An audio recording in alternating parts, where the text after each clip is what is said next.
Okay, here's the solution to the Drake T4X and T4XB RF tune knob. So on this radio, I've been trying to do the RF tune, and this knob would pretty much stop about there, and I couldn't go any further. It would simply, the friction slip would just slip and it would stay there. So now I can go all the way. Whoops, or can I?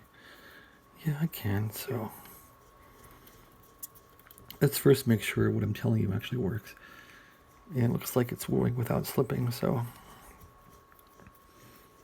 I'm happy with that. Okay, so the issue was this last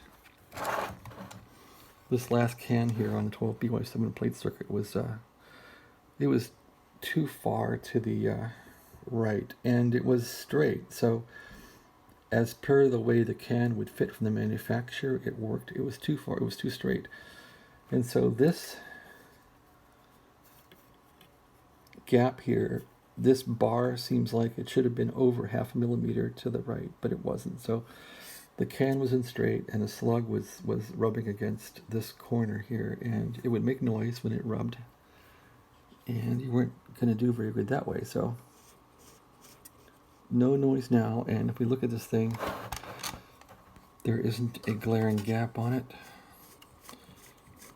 And if we go up high, it doesn't have a gap anymore, like in my last video. So the way I fixed that was, and here's how I did it. I deformed the holder for it, and so I took the screwdriver and simply really gave that thing a push on the bracket that holds it straight. So I've probably deformed the bracket a little bit, but that's what I wanted. So I simply went in here and I used this as a fulcrum, and I just really gave that a push until the can moved. Now you can see the gap in the can compared to the last video. There's less of a gap. So instead of a maybe a 2 millimeter gap here or a millimeter gap, there's like a 0.5 millimeter. So the gap I'm talking about is this gap right here. That's what we're talking about. So this gap was decreased. This can is probably 0.5 degree off center now, or 1 degree off center, but the slug is going up and down correctly, and that's what we want. So hey, when you got old radios and they got to work no matter what, this is how to do it. So it's now going up and down. It's not making any noise, I don't think. It was making a scraping sound before because it was scraping, so now these are pretty much going up and down in the forms without an issue. Let's check this last one here. I think these are all good to go now. Anyway, this radio is cleaned up. It's got fresh dust from where it was stored for umpteen years around here. But I wanted to make it work, and it does indeed work really well. Alright, well that takes care of that situation. I think for my satisfaction, all this radio needs is cleaned.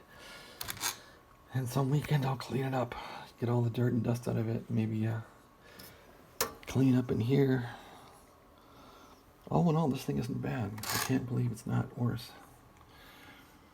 The PTO looks pretty dry in there, and the bearings and everything. All the bearings there. Or are they missing? Nope, they're all there.